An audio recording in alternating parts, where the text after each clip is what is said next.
Бәріңізге сәлем. Дұрыс тамақтану арнасының көрермендері. Қауын асқабақ тұқымдасына жататын бір жылдық шөптесін өсімдік. Қауын жабайы түрде оңтүстік, батыс Азия мен Африкада өседі. Бұдан 2000 жыл бұрын қауынды кіші және Орта Азия жерінде мәдени дақыл ретінде өсіріле бастаған. Қауынның адам денсаулығына пайдасы. Қауын төмен калориялы жеміс түрі. Оның 100 грамында небәрі 33 калория болады. Сондықтан оны артық салмақтан арылғысы келетіндерге жеуге кеңес береміз. Сонымен қатар ішіңізді жүргізуге де әсер етеді. Егер ішектің зиянды заттардан, қоқыстардан тазалағыңыз келсе, қауын жеңіз. Кімнің бауыры және қуығы ауырса, сол адамдарға қауын өте пайдалы. Бүйректен тас пен құм шығарады. Қандағы гемоглобин мөлшерін көбейтеді. Ағзаңызды әртүрлі аурудан құтқарып, иммунитетіңізді қатайтады. Жүрек, қан тамыр ауруларының да алдын алады. Жүйке жүйесін тыныштандырады. Жазда шөлге жақсы. Қауын жасұнаққа бай, сондықтан ішектің жұмысын жақсартады.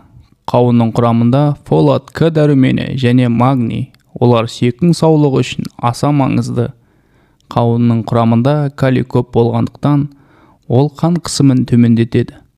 Қауын су және электролиттерге бай. Өз кезегінде олар организмдегі сұйықтықтың теңгерімі үшін өте пайдалы. Қауында коллагеннің бөлінуіне әсер ететін және теріңізді күн сәулесінен қорғайтын С дәрумені бар. Сонымен қатар аскорбин қышқылы иммунитетті нығайтады. Қауында лютеин және зеаксантин аталатын антиоксиданттар бар. Олар көздің саулығын сақтап, көздің көруін жақсартады. Қауынның құрамында темір, калий, кальций, магний, В, С және А топтарының дәрумендері көп. Солардың әсерінен қауын ісіктердің пайда болуын алдын алып, жүрек қан тамырлары жүйесі аурулары мен диабеттің алдын алатын құрал болып табылады.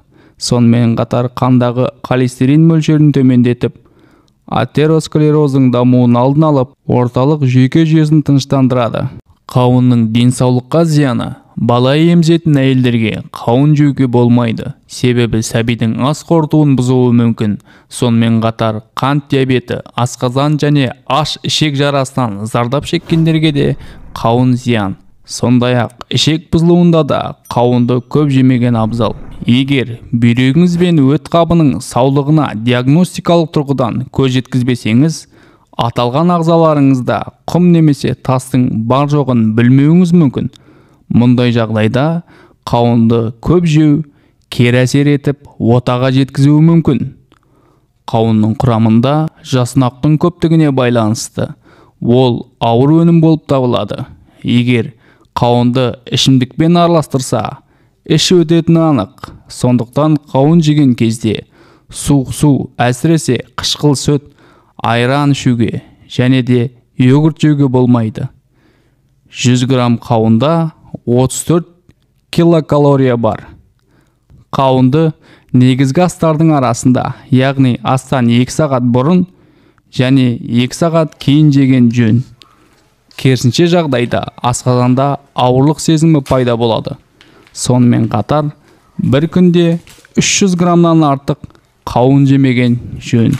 Видео ұнаса, лайк басып, пікір қалдырып, арнамызға жазылып, қоңыраушаны баса кетулеріңізді сұраймыз.